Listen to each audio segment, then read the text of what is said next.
The axe split through the oak with a satisfying crack, but Jasper Thornfield barely noticed. His weathered hands gripped the handle with desperate force. Each swing a prayer hammered into wood, another plea to the Lord above to ease the crushing weight in his chest. 3 months had passed since influenza claimed his beloved wife Cordelia and their twin boys. Yet the grief still knocked the wind from his lungs every morning. "Mr. Thornfield." The breathless voice of young Billy Crescent cut through the autumn air. "There's trouble at the church." Jasper lowered his axe, chest heaving. The boy's freckled face was flushed from running the 2 miles from town, his suspenders twisted and dirt caking his knees. "What manner of trouble?" "Someone left a girl there, sir. Just abandoned her on the church steps with nothing but a carpetbag and a note." Billy wiped his nose on his sleeve. "Reverend McKinnon's asking for folks who might take her in, seeing as the orphanage in the county seat is full up." Jasper's jaw tightened. In these hard times of 1892, families were struggling to feed their own. The railroad had bypassed their little settlement of Willowbrook, leaving most folks scrambling for work and coin. Still, abandoning a child. Old is she? Maybe 17, 18? Pretty as a spring flower, but looks half-starved.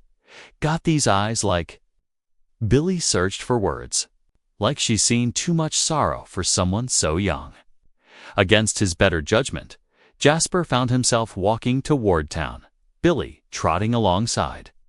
The October wind carried the scent of wood smoke and dying leaves, reminding him of the harsh winter ahead. His modest farmstead barely supported one man, let alone two.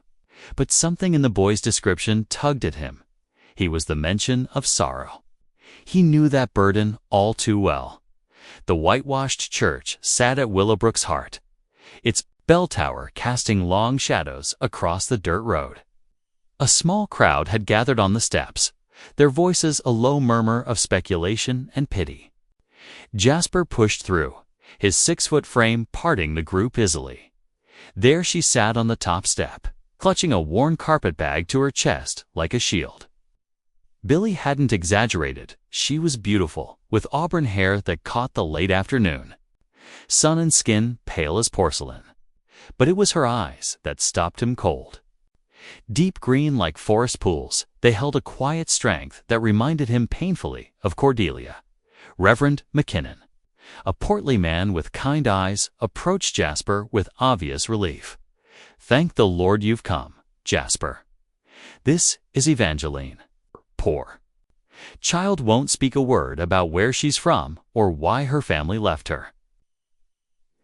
Jasper studied the girl. Evangeline noticed her hand resting protectively over her stomach.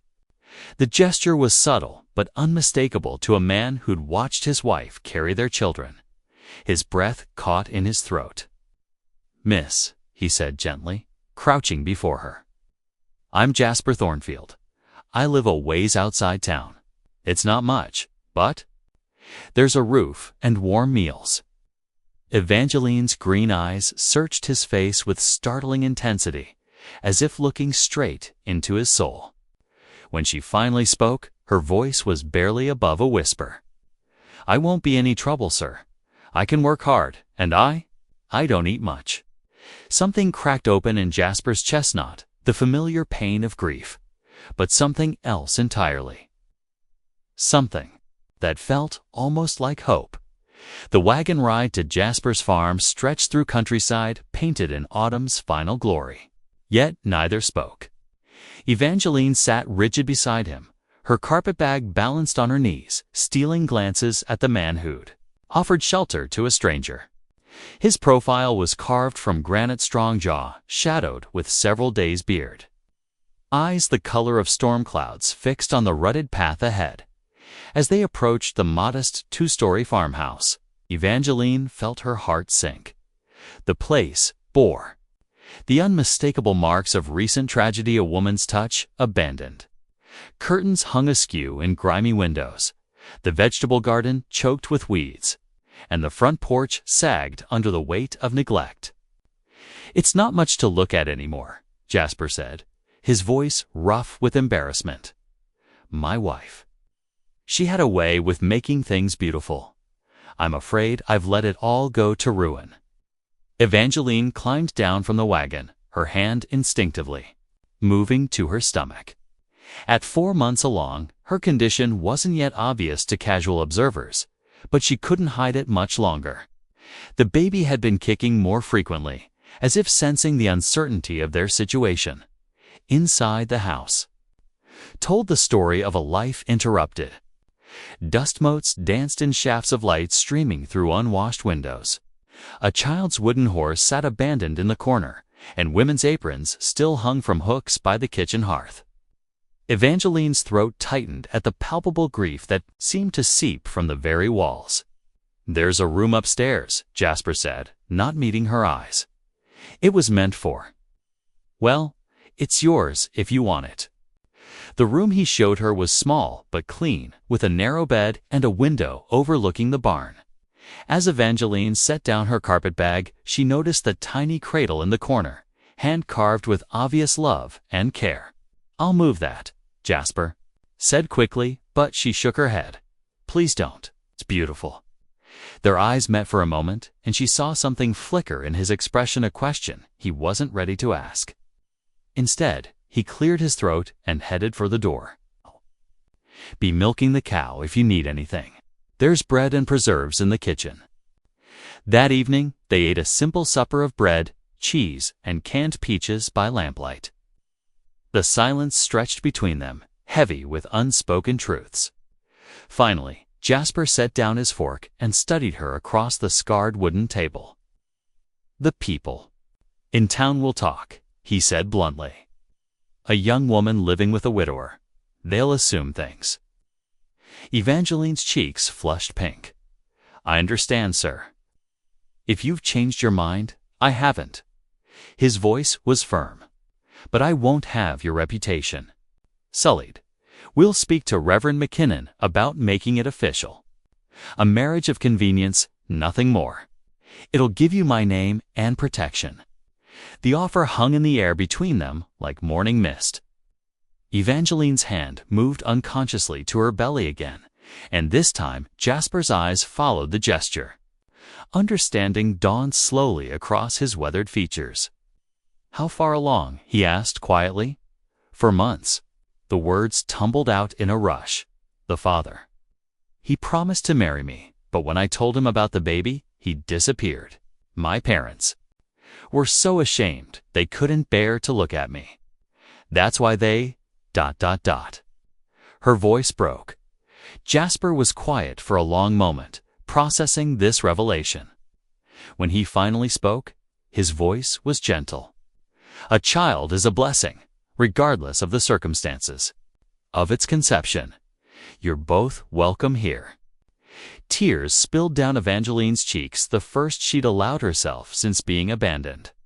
For the first time in months, she felt something other than despair. Not love, not yet, but something infinitely precious.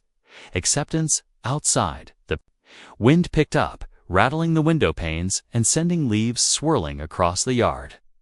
Winter was coming, but inside the farmhouse, something warmer than any fire had begun to kindle. The marriage ceremony took place on a gray November morning. In Reverend McKinnon's study, witnessed only by Billy Crescent and the Reverend's wife, Patience. Evangeline wore her only decent dress, blue wool, faded from washing, while Jasper had donned his Sunday suit.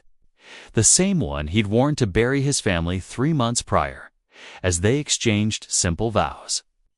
Evangeline marveled at the strange turn her life had taken.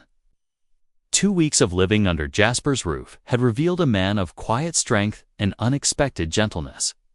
He'd insisted on the marriage to protect her reputation, asking nothing in return except help with household tasks she was able to manage.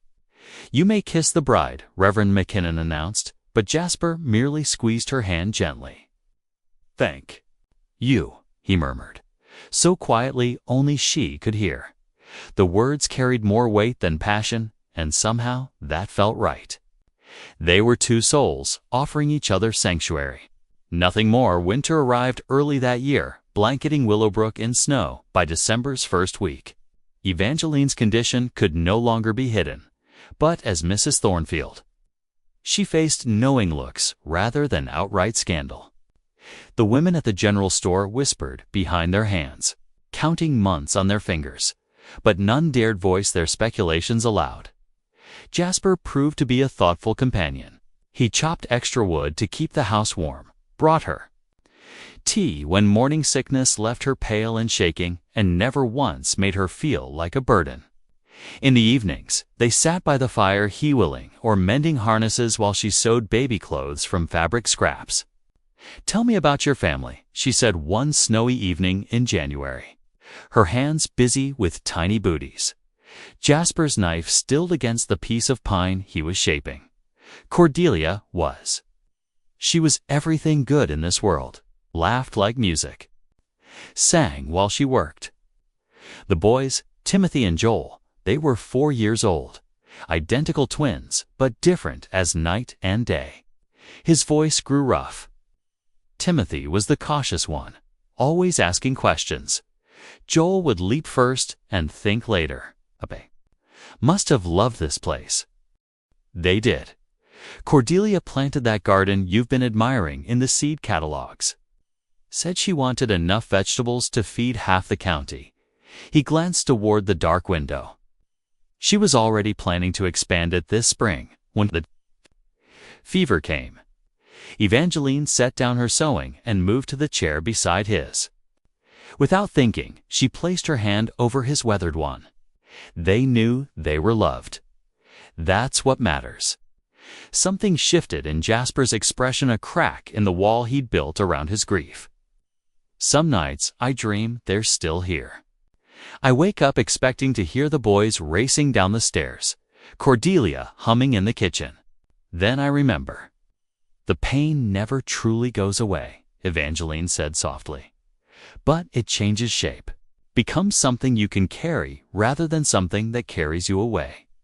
He looked at her with surprise. "You speak like someone who knows." "I lost my sister when I was 12. Scarlet fever. For the longest time, I felt guilty for surviving when she didn't. But eventually, I realized that living fully was the best way to honor her memory." That night, for the first time since she'd arrived, Jasper didn't retreat immediately to his room after supper. They sat together until the fire burned low, sharing stories of their lost loved ones. Their words weaving a fragile bridge between two grieving hearts. As February arrived, Evangeline's belly had grown round and full. The baby was active now, kicking and rolling with increasing vigor. One evening, as she struggled to reach something on a high shelf, she gasped and doubled over.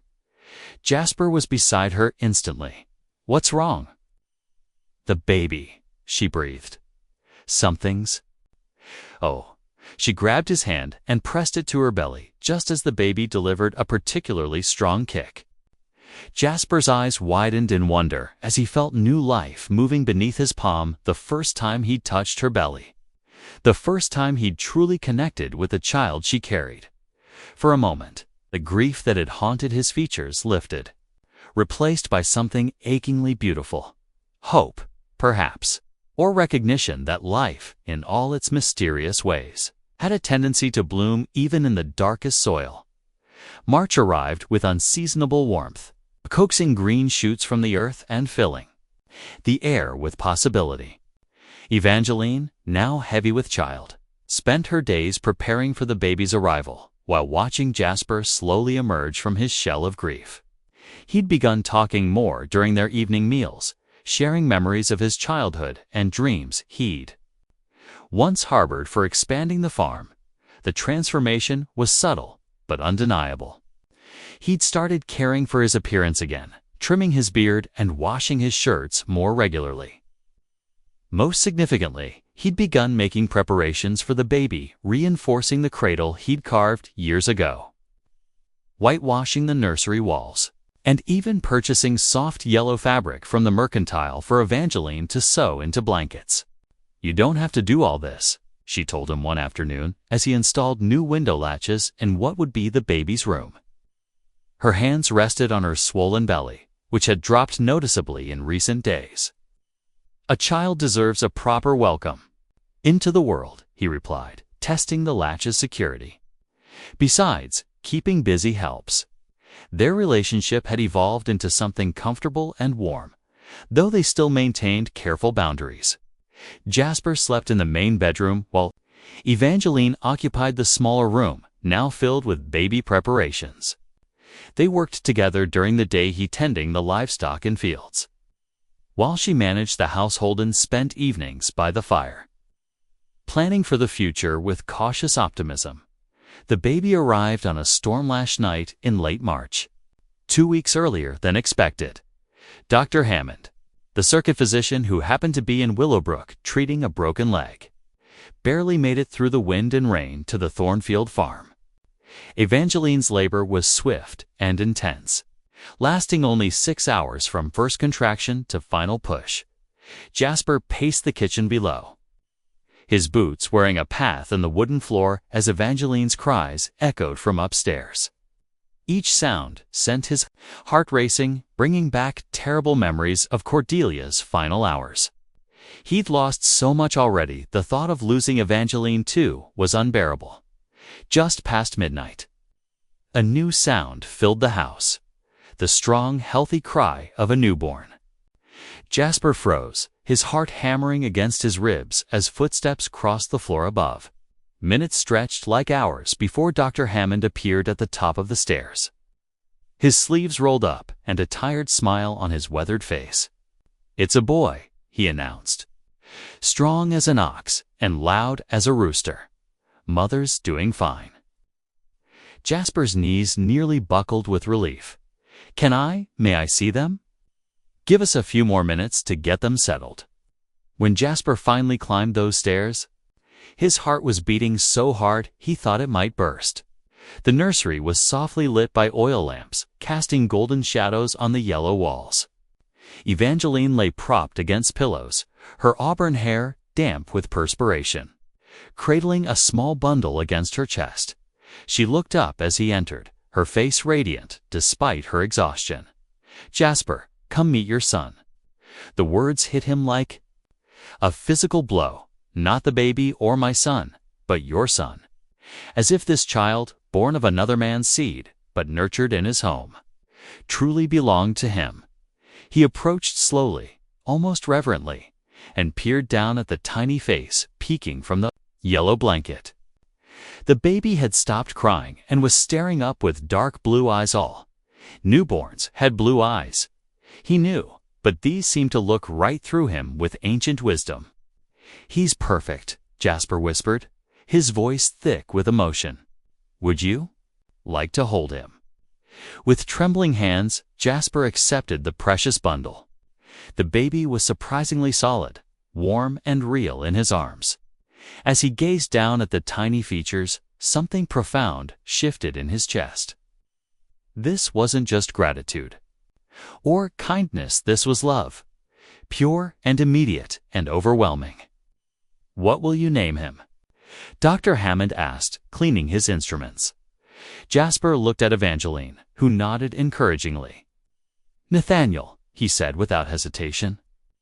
"It means gift of God." And indeed, as Jasper held baby Nathaniel against his chest and felt those tiny fingers curl around his thumb, he knew that's exactly what this child was. It never dared to pray for. Delivered through the most unlikely circumstances by a woman who'd become far more precious to him than he'd ever imagined possible. Spring bloomed around the Thornfield farm with unprecedented beauty, as if the earth itself was celebrating new life. Baby Nathaniel proved to be an easy child, sleeping through the night by his second month and blessing his parents with sunny smiles that could melt the hardest heart.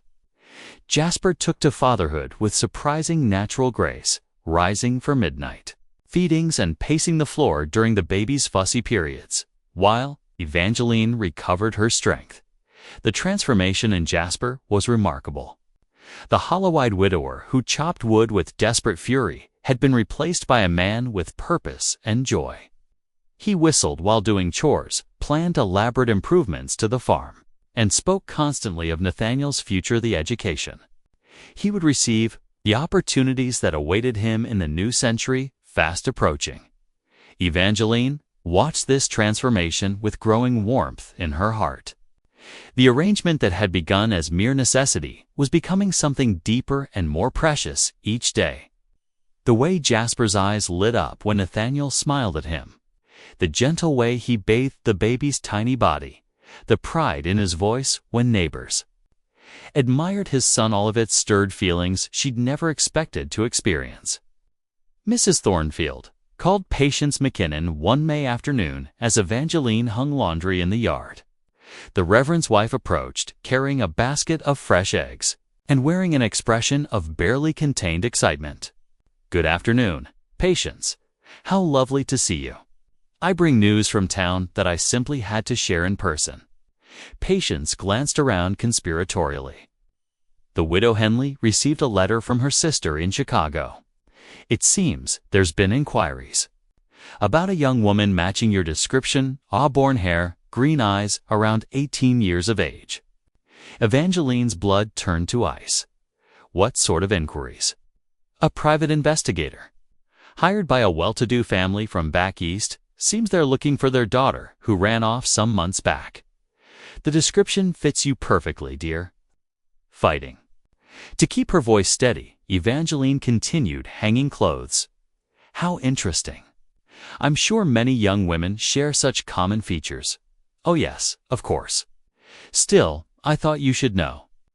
The investigator was asking questions about any newcomers to the area, particularly those in delicate conditions.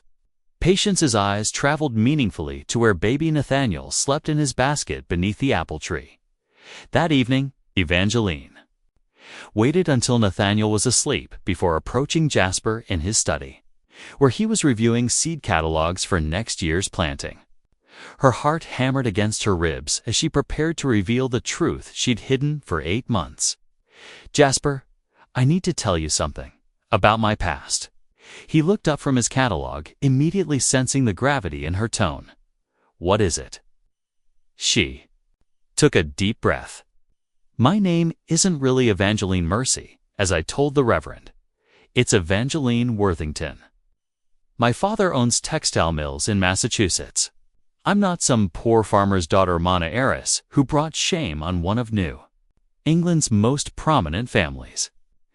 Jasper set down his catalog, his expression unreadable. "Go on." "The man who fathered Nathaniel was my father's business partner. Married, respectable, 30 years my senior. He pursued me relentlessly, promised he would leave his wife. When I told him about the baby, he denied everything and threatened to ruin my reputation if I spoke of it." Her voice grew stronger with each word. "My parents gave me a choice. Marry a 60-year-old widower they'd chosen to salvage the family name, or disappear forever. I chose to disappear, and now they're looking for you." "It seems so." Patience McKinnon mentioned an investigator asking questions. "Jasper, I need you to understand Diffley find me. They'll try to take Nathaniel. They have money, influence, legal connections. They could claim I'm an unfit mother, that this marriage isn't legitimate because I used a false name."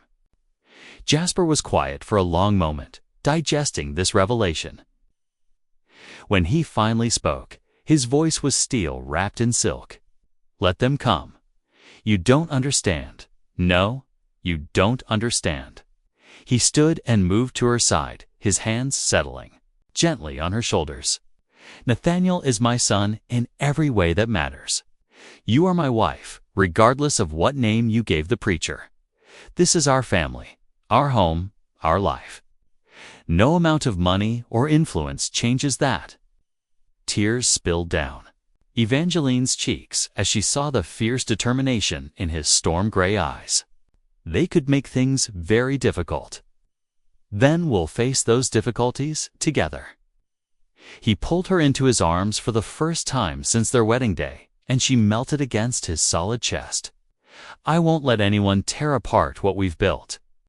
Here, That night, as they stood over Nathaniel's crib, watching their son sleep peacefully, Evangeline finally understood that what had grown between them was no longer convenience or gratitude. It was love deep, abiding, and worth fighting for. The investigator arrived on a sweltering July morning, his black suit and derby hat marking him as distinctly out of place in rural Willowbrook. Phineas Caldwell was a thin, sharp-featured man, with calculating eyes and the predatory manner of someone accustomed to hunting people for profit. He took rooms at the boarding house and began asking pointed questions about the Thornfield family. News of his presence reached the farm by afternoon, through Billy Crescent, who'd overheard the man questioning Mrs. Henley at the mercantile. Jasper received the report with outward calm, but Evangeline saw the way his jaw tightened and his hands clenched into fists. "He's asking specifically about you," Billy reported breathlessly. "Wants to know about the baby, when you came to town. Whether you seem, what did he call it? Mentally disturbed. Mentally disturbed." Evangeline's voice rose in indignation. "He's building a case," Jasper said grimly. "Trying to paint you as unstable so they can claim custody of Nathaniel." He turned to Billy. "What did Mrs. Henley tell him?" "Said she barely knew you, that you kept to yourself mostly, but he's planning to talk to everyone in town. The Reverend Dr. Hammond, folks at church, ... That evening, the Thornfields held a war council at their kitchen table while baby Nathaniel slept peacefully upstairs, blissfully unaware that his future hung in the balance.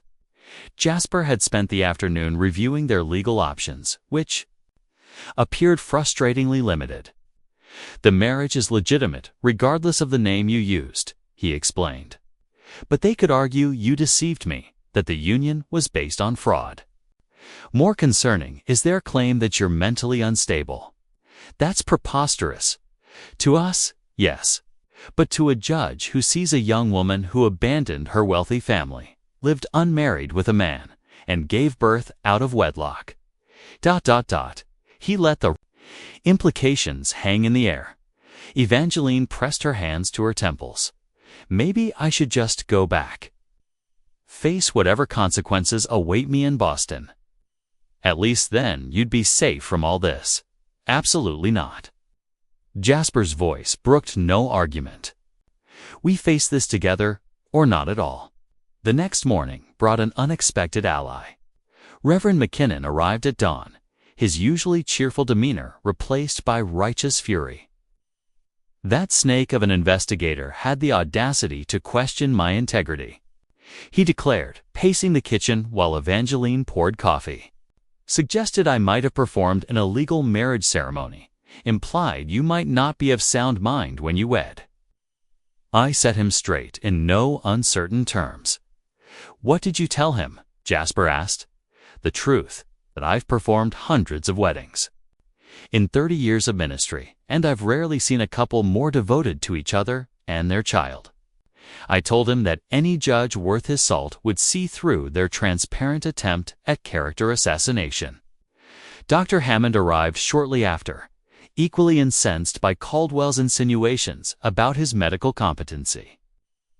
The man had the nerve to suggest I might have falsified birth records, as if I'd risk my reputation and career for such nonsense. By afternoon, it became clear that Caldwell's heavy-handed tactics had backfired spectacularly. The tight-knit community of Willowbrook had closed ranks around the Thornfield family, offended by the outsiders' implications that their neighbors were liars and their local officials were corrupt. Patience, McKinnon organized the other church ladies to visit every household in town, ensuring everyone understood the situation and knew how to respond to further questions. Billy Crescent appointed himself unofficial town crier, spreading word of the investigator's presence and purpose with the efficiency only a determined 12-year-old could achieve. The crescendo came 3 days later when Caldwell made the mistake of approaching Jasper directly at the general store surrounded by half the town's male population. "Mr. Thornfield," he said in his oily voice, I represent the Worthington family of Boston. I believe you're harboring their daughter under false pretenses." Jasper straightened to his full height, every inch the protective husband and father. "I'm married to Evangeline Thornfield, formerly Mercy. She's the mother of my son and mistress. Of my household, those are the only facts that concern me. The young woman is clearly disturbed, sir. She abandoned her family, lived in sin, bore a child out of wedlock. Surely you can see she's not fit to raise." Jasper's fist connected with Caldwell's jaw before the man could finish his sentence, sending him sprawling across the store's wooden floor. The assembled men of Willowbrook looked on with approval, several nodding their heads in satisfaction. "That's for insulting my wife," Jasper said calmly, rubbing his knuckles. "Get out of our town before I decide you've insulted my son as—" Well, Caldwell scrambled to his feet, his derby hat askew and his dignity in tatters. "You haven't heard the last of this? The Worthington family has resources you can't imagine." "Then they can imagine this," called out Blacksmith Morrison from the crowd. "Touch that family and you'll answer to all of us." A chorus of agreement rose from the assembled men, and Caldwell beat a hasty retreat, his mission a complete failure. August brought a letter that changed everything. It arrived on a Tuesday morning when the summer heat lay heavy over the farm, and baby Nathaniel was learning to sit up on his own, delighting his parents with wobbling attempts at independence. Jasper found the envelope slipped under their door.